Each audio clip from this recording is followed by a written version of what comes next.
അഫ വ്ളോഗിൻ്റെ മറ്റൊരു വീഡിയോയിലേക്ക് എല്ലാവർക്കും സ്വാഗതം. ഇന്നിപ്പോൾ ഒരു കാർഷിക വീഡിയോ ആണ് കേട്ടോ. ഒരു ചിക്കു പ്ലാന്റ് ആണിത്. ചിക്കു പ്ലാന്റ് ഇത് വാങ്ങി കൊണ്ടുപോവില്ല. ഇത് ചിക്കുവിൻ്റെ കൊമ്പ് വെട്ടിയിട്ടൊന്ന് നട്ട് നോക്കുകയാണ് കേട്ടോ. കൊമ്പ് വെട്ടി നട്ടാൽ ഉണ്ടാവുമോ നമുക്കൊന്ന് നോക്കാം. ഇത് ഞാനൊന്ന് ലെയറിങ് ചെയ്തതാണ്. ഇതിൻ്റെ മുന്നേ ഞാനൊരു വീഡിയോ ഇട്ടിട്ടുണ്ടായിരുന്നു.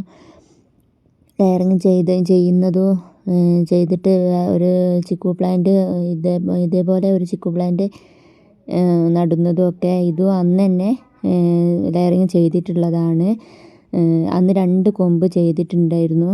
അപ്പോൾ അതിൽ രണ്ടാമത്തെ കൊമ്പാണിത്. അന്ന് മറ്റേ കൊമ്പ് കട്ട് ചെയ്യുന്ന ടൈമിൽ ഈ കൊമ്പിന് വേര് വന്നിട്ടില്ലായിരുന്നു.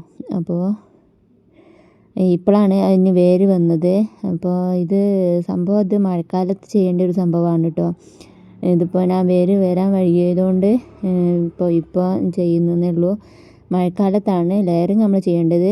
മഴക്കാലത്താണ്. കൊമ്പ് ഇപ്പോൾ മഴക്കാലം കഴിഞ്ഞിട്ടല്ലേ ഉള്ളൂ. അപ്പോൾ നമ്മൾ നന്നായിട്ട് വെള്ളം ഒഴിച്ചൊക്കെ കൊടുത്തിട്ട് സംരക്ഷിക്കാൻ കഴിയുന്നുണ്ടെങ്കിൽ കുഴപ്പമൊന്നുമില്ല. പക്ഷേ എയർ ലെയറിങ് ചെയ്യുന്നത് ഈ ടൈമിൽ ചെയ്തിട്ട് കാര്യം ഉണ്ടാവില്ല കേട്ടോ. വേര് വരാൻ വളരെ പ്രയാസമായിരിക്കും. അതുകൊണ്ട് ഇനിയിപ്പോൾ അടുത്ത മഴക്കാലം വരുമ്പോഴേ ഉള്ളൂ നമുക്കിത് ചെയ്യാൻ പറ്റുള്ളൂ. അപ്പോൾ ഇത് ഞാൻ കഴിഞ്ഞ മഴക്കാലത്ത് ചെയ്തതാണ്. ഈ കഴിഞ്ഞതല്ല കേട്ടോ, അതിൻ്റെ മുന്നുള്ള ഒരു വർഷമൊക്കെ ആവാനായി. ഇതിപ്പോൾ നേരം വൈകി പോയതാണ്. അപ്പോൾ അന്ന് വേര് വന്നില്ലായിരുന്നു. അപ്പോൾ പിന്നെ വേര് വന്ന് ഇപ്പോഴാണ് വെട്ടേണ്ട സാഹചര്യം വന്നത്. ഒഴിവില്ലായിരുന്നു. അപ്പം ഇപ്പോഴാണ് ഇതിലേക്കൊന്ന് നോക്കാനൊക്കെ ഒഴിവ് കിട്ടിയത്. അപ്പോൾ വെട്ടി കൊണ്ടുവന്ന പാടെ ഞാനൊന്ന് വെള്ളത്തിലേക്ക് ഇട്ട് വെക്കുകയാണേ. ഒന്ന് വെള്ളത്തിൽ മുക്കി വെക്കുകയാണ്. ഇത് ഉണങ്ങി കിടക്കുകയാണ്. ഇത് കണ്ടില്ല നിങ്ങൾ, നന്നായിട്ട് ഉണങ്ങി കിടക്കുകയാണ്. ഇപ്പോൾ ഒരാഴ്ച ആയിട്ടല്ലേ. ഇപ്പോൾ മഴ പെയ്യാണ്ടായിട്ട് ഒരാഴ്ച ആയിട്ടുണ്ടാവില്ല. ഒരാഴ്ചൻ്റെ ഇടയിൽ പിന്നെയൊക്കെ മഴ പെയ്തിട്ടുണ്ടായിരുന്നു. പക്ഷേ അത് തീരെ നനവില്ലാണ്ട് ഉണങ്ങി കിടക്കുകയാണ്. അപ്പോൾ വേരിനൊക്കെ ഒരു കുളിപ്പ് വരാൻ വേണ്ടിയിട്ട് ഞാൻ ഒന്ന് വെള്ളത്തിലിട്ട് വെച്ചതിന് ശേഷം ഒരു ഡ്രം എടുത്തിട്ട് ഡ്രമ്മിൽ ചുവന്ന മണ്ണ് ഫസ്റ്റ് നിറച്ച് കൊടുക്കുകയാണ്. ചകിരിച്ചോറ് അങ്ങനെ എന്തെങ്കിലും വളങ്ങളൊക്കെ ഉണ്ടെങ്കിൽ നിങ്ങൾക്ക് ചേർത്ത് കൊടുക്കുക. ഞാൻ മറ്റേ പ്ലാന്റ് നടുമ്പോൾ ഞാൻ വളങ്ങളൊക്കെ ചേർത്ത് കൊടുത്തിട്ടുണ്ടായിരുന്നു. അപ്പോൾ എൻ്റെ അടുത്ത് ഇപ്പോൾ വളങ്ങളൊന്നുമില്ല. അപ്പോൾ ഒരു കരിയില കമ്പോസ്റ്റ് ഇപ്പോൾ നമ്മളെ കണ്ടത്തിലുണ്ട്. അപ്പോൾ അതൊന്ന് ഇട്ട് കൊടുക്കാമെന്നേ ഉള്ളൂ. ഫസ്റ്റ് ഞാൻ മറ്റേ മണ്ണിട്ട് കൊടുത്തതിൻ്റെ ശേഷം, ചുവന്ന മണ്ണിട്ട് കൊടുത്തതിൻ്റെ ശേഷം പിന്നെ ഒരു ചട്ടി കറുത്ത മണ്ണ്, അതായത് ഇപ്പോൾ കരിയിലൊക്കെ ഇവിടെ ഇങ്ങനെ ഇട്ട് വെച്ചിട്ട് ഇവിടെ വളമായി വന്നതിൻ്റെ ശേഷമുള്ള മണ്ണാണ്. അപ്പോൾ ഒരു കറുപ്പ് കളറും വന്നിട്ടുണ്ട്. അപ്പോൾ ഇതിൽ തന്നെ ഒരുപാട് വളം ഉണ്ടാവും. അപ്പോൾ ഇത് രണ്ടാമത്തെ ട്രിപ്പ് ഇതാണ് ഇട്ട് കൊടുക്കുന്നത്. അപ്പോൾ ഇതിട്ട് കൊടുത്തതിൻ്റെ ശേഷം പിന്നെ ഒരു ചട്ടി ഇതിട്ട് കൊടുത്തതിൻ്റെ ശേഷം നിങ്ങളുടെ അടുത്തുള്ള വളങ്ങളൊക്കെ ഇട്ട് കൊടുക്കുക കേട്ടോ. പക്ഷേ ഇട്ട് കൊടുക്കാൻ പറ്റാത്ത വളങ്ങളുണ്ടോ, ചിക്കുവിന് ഏതൊക്കെ പറ്റുന്നതെന്നുള്ളത് എനിക്ക് കറക്റ്റായിട്ട് അറിയില്ല. അപ്പോൾ നിങ്ങൾ അത് അന്വേഷിച്ചിട്ട് ചെയ്തോളി. മറ്റേതിന് ഞാൻ ചകിരിച്ചോറ്, പിന്നെന്താ നമ്മുടെ ചാണകപ്പൊടി ഉണ്ടല്ലോ, ചാണകപ്പൊടി അങ്ങനെയൊക്കെ ഇട്ട് കൊടുത്തിട്ടുണ്ടായിരുന്നു. അപ്പോൾ ഇപ്പം എൻ്റെ കയ്യിലില്ല. അപ്പോൾ ഞാനിത് അങ്ങനെ നടാൻ പോവാണ് കേട്ടോ. ഇനിയൊക്കെ നിറച്ച് കൊടുത്തിട്ടുണ്ട്. പിന്നെ അടുത്ത സെക്ഷന് പ്ലാന്റ് നമ്മൾ വെക്കുകയാണ്. ഇനി വെച്ചതിൻ്റെ ശേഷമാണ് അടുത്ത മണ്ണിടൽ. അപ്പോൾ ഇത് അധികം മണ്ണ് ഇട്ടിട്ട് മൂടുന്നില്ല. ഇനി നമുക്ക് എന്തെങ്കിലും വളങ്ങളൊക്കെ കിട്ടുകയാണെങ്കിലും പിന്നെ നല്ല മണ്ണ് കിട്ടുകയാണെങ്കിലും ഒക്കെ ഇട്ട് കൊടുക്കാനുള്ള സ്പേസ് നമ്മളവിടെ വെക്കുന്നുണ്ട് കേട്ടോ. അപ്പോൾ ഫുള്ളായിട്ട് നമ്മൾ മണ്ണ് മാത്രം ഇട്ട് കൊടുത്താൽ പിന്നെ നമുക്ക് വളങ്ങളൊന്നും ചേർക്കാൻ പറ്റില്ല. അപ്പോൾ അതിന് വേണ്ടിയിട്ട് കുറച്ച് സ്പേസ് അവിടെ വെച്ചിട്ടുണ്ട്. നമ്മളിത് പ്ലാസ്റ്റിക് കവർ കൊണ്ടാണ് ഇത് മൂടി കെട്ടിയിട്ടുണ്ടായിരുന്നത്. അപ്പോൾ അതൊക്കെ ഒന്ന് മാറ്റി കൊടുക്കണം കേട്ടോ. വേറെ ഓടണമെന്നുണ്ടെങ്കിൽ ഈ പ്ലാസ്റ്റിക് കവറും പിന്നെ ഞാൻ നമ്മളെ ഇൻസുലേഷൻ ടേപ്പ് ഉണ്ടല്ലോ, അതൊക്കെ കെട്ടി കൊടുത്തിട്ടുണ്ടായിരുന്നു അന്ന് ചെയ്യുമ്പോൾ. ഇപ്പോൾ ഏകദേശം ഒരു വർഷം കഴിഞ്ഞിട്ടോ. കഴിഞ്ഞ മഴക്കാലത്ത് ഞാൻ ചെയ്ത് വെച്ചിട്ടുള്ളതാണ്.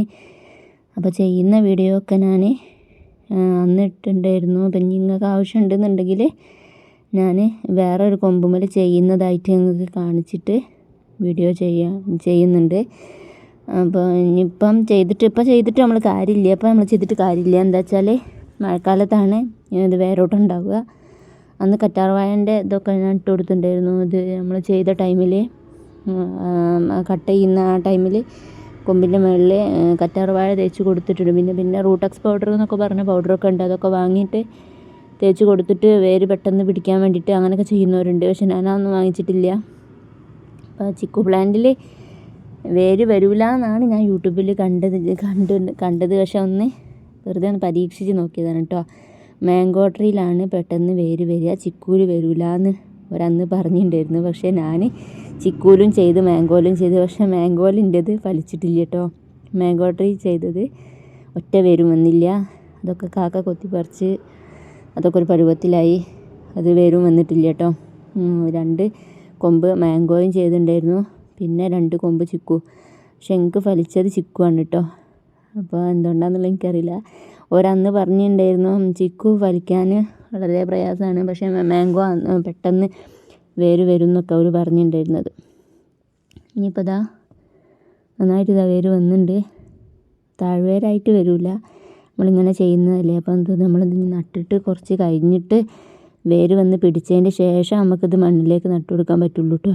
എന്താണെന്ന് വിചാരിച്ചാൽ ഇത് താഴ്വേര് ഇതിനുണ്ടാവില്ലല്ലോ. ഇത് നമ്മളിങ്ങനെ ചെയ്തെടുക്കുന്നതല്ലേ, എയർലെയറിങ് ചെയ്തിട്ടുണ്ടാവുന്ന ചെറിയ വേരുകളല്ലേ. അപ്പോൾ ഇനിയിപ്പോൾ താഴ്വേരൊക്കെ ആയി വരുന്നെന്നുണ്ടെങ്കിൽ വന്നിട്ട് പിന്നെ അതൊക്കെ ഒന്ന് ചുറ്റി കവർ ചെയ്ത് ഈ മണ്ണിലൊക്കെ ഒന്ന് റൗണ്ട് ചെയ്ത് കവർ ചെയ്ത് കഴിഞ്ഞിട്ട് നമുക്ക് ഈ മണ്ണോടൊക്കെ ഇതിന്ന് വലിച്ചെടുത്തിട്ട് വേണമെങ്കിൽ പുറത്ത് നടാൻ പറ്റും കേട്ടോ. ഇതിപ്പോൾ പുറത്ത് നട്ടാൽ കാറ്റൊക്കെ വരികയാണെന്നുണ്ടെങ്കിലും പിന്നെ കോഴിയൊക്കെ ചിക്കിയിട്ടൊക്കെ ചരിഞ്ഞ് പോകാൻ ചാൻസ് വളരെ കൂടുതലാണ്. അപ്പോൾ ഏറ്റവും ബെറ്റർ നമ്മൾ ഒരു കയ്യെങ്കിലും ഒരു 5-6 മാസത്തിലധികം, ഇനിയിപ്പോൾ ഫുള്ളായിട്ട് ഇതിൽ നട്ടാലും പ്രശ്നമൊന്നുമില്ല. ഓരോരുത്തർ ഇതിൽ ഇങ്ങനെ വെച്ചിട്ട് വലിയ പ്ലാന്റായിട്ട് നമ്മൾ പഴങ്ങളൊക്കെ പറിക്കുന്നതൊക്കെ വീഡിയോ നമ്മൾ കുറേ കണ്ടിട്ടുണ്ടല്ലോ. അപ്പോൾ അതേപോലെ ഇതിൽ തന്നെ പെർമനൻ്റ് ആക്കിയിട്ട് നമുക്ക് നടട്ടോ. പക്ഷേ സ്ഥലം ഉണ്ട് എന്നുള്ളവർ ആണെങ്കിൽ ഇതിന്ന് കുറച്ച് കഴിഞ്ഞിട്ട് ഒരു 5-6 മാസമൊക്കെ കഴിഞ്ഞതിന് ശേഷം ഇതിന്ന് പ്ലാന്റ് അങ്ങനെ തന്നെ മണ്ണോട് കൂടിയിട്ട് വലിച്ച് ഊരിയെടുത്തിട്ട് നമുക്ക് ഇത് മുറ്റത്ത് നടാം. മറ്റേതും ഞാൻ ഇങ്ങനെ ഡ്രമ്മിലാണ് വെച്ചത്. പക്ഷേ ഞാനത് മുറ്റത്തേക്ക് നടണമെന്ന് വിചാരിച്ച്, പക്ഷേ ഒഴിവ് കിട്ടിയിട്ടില്ല. അതിനി നടുമ്പോൾ ഞാൻ നടുന്ന വീഡിയോ വീണ്ടും ഇടുന്നുണ്ട്.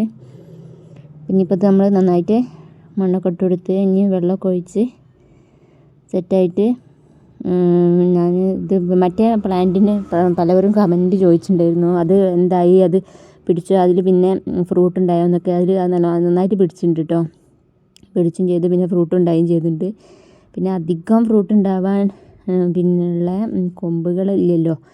കൊമ്പുകൾ ഇനി തെഴുത്ത് കിളിർത്ത് വരണമല്ലോ. അപ്പോൾ കിളിർത്ത് വന്നതിന് ശേഷമുള്ളല്ലോ നിറയെ ഉണ്ടാവുള്ളൂ. അപ്പോൾ അതിനുള്ള സ്ഥലത്ത് ഉള്ളതുമാതിരി അത് ഉണ്ടായി വരുന്നുണ്ട്. എന്നാലും ഉണ്ടാവും ഞാൻ പ്രതീക്ഷിച്ചിട്ടേ ഇല്ല. ഇനി മദർ പ്ലാന്റ് കായ്ക്കുന്ന ടൈമിലൊക്കെ ഈ പ്ലാന്റും കായ്ക്കും. അതാണ് ഇതിൻ്റെ ഒരു പ്രത്യേകത കേട്ടോ. അപ്പോൾ നിങ്ങൾക്ക് പ്ലാന്റ് നമ്മളിപ്പോൾ ഇതിപ്പോൾ പുറത്ത് പോയി പ്ലാന്റ് വാങ്ങുകയെന്നുണ്ടെങ്കിൽ ഈ ഒരു വലുപ്പത്തിലുള്ള പ്ലാന്റ് നമുക്ക് കിട്ടണമെന്നുണ്ടെങ്കിൽ ഒരു 1000 രൂപയിലധികം എന്തായാലും വരും. ചെറിയ പ്ലാന്റിന് തന്നെ 500 അങ്ങനെ എന്തോ ഉണ്ട്. അപ്പോൾ നമുക്കിങ്ങനെ മദർ പ്ലാന്റ് നമ്മൾ അറിയുന്ന വീട്ടിലോ എവിടെയെങ്കിലും ഉണ്ടെങ്കിൽ നമ്മളെ കസിൻസിൻ്റെ വീട്ടിലൊക്കെ ഉണ്ടെങ്കിൽ നമുക്കിങ്ങനെ എയർ ലെയറിങ് ചെയ്തിട്ട് നമുക്കിങ്ങനെ പുതിയൊരു പ്ലാന്റ് ഉണ്ടാക്കാൻ പറ്റും കേട്ടോ. നിങ്ങൾക്ക് വീഡിയോ ഇഷ്ടപ്പെട്ടിട്ടുണ്ടെന്നുണ്ടെങ്കിൽ ഒന്ന് ലൈക്ക് ചെയ്യുക, സബ്സ്ക്രൈബ് ചെയ്യാണ്ട് കാണുന്നവരുണ്ടെങ്കിൽ ഒന്ന് സബ്സ്ക്രൈബ് ചെയ്യുക, ഒന്ന് ഷെയർ ചെയ്ത് സപ്പോർട്ട് ചെയ്യുക കേട്ടോ.